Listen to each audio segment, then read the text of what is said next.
The young black man delicately pinched his fingers together and cautiously took his first bite of fried chicken. Then he asked the driver where to throw the chicken bones. Without a word, the driver rolled down the window and demonstrated by tossing the bone outside. Seeing this, the young man burst into laughter. He imitated the driver and threw his bone out the window as well. "Not bad," the driver praised, and both laughed together. As they stopped at a traffic light, a girl in the car next to them was visibly stunned. A dignified white man working as a chauffeur for a black man? That was almost unheard of in 1950s America. But John, the driver, didn't mind her stare. He even smiled and waved a friendly hand gesture. Only a few months earlier, John had been deeply racist. When his wife kindly offered two black men a drink of water, he had scornfully thrown away the used cup. His wife sighed in resignation but said nothing. John was the head of the household. John worked as a bouncer at a nightclub. Whenever trouble broke out, the owner would call John, and he'd appear instantly, handling problems with swift precision. But that wasn't enough for John. He'd also slip bribes to his co-workers, then secretly steal items from customers. When the guests became furious over their lost belongings, John would conveniently find them and earn their gratitude and a generous tip. To support his family, John always found ways to make money. His nights ended in the early morning, greeting his wife with both good morning and good night. One night,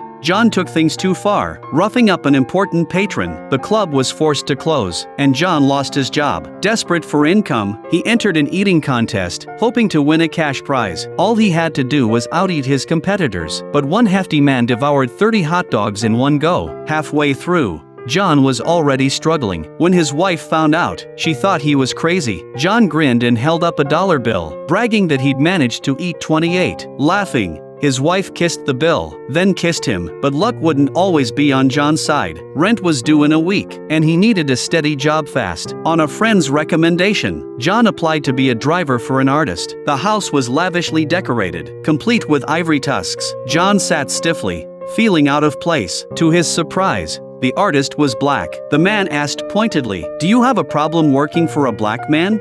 Without hesitation, John replied, "No, sir." He couldn't afford to be choosy. The artist needed more than just a driver. He planned to tour the country, and much of the journey would be through the Deep South, where racism was rampant. John's job would be to handle any trouble and ensure smooth travels for the performances. The contract lasted a year, with a weekly salary of $200, plus meals and lodging included.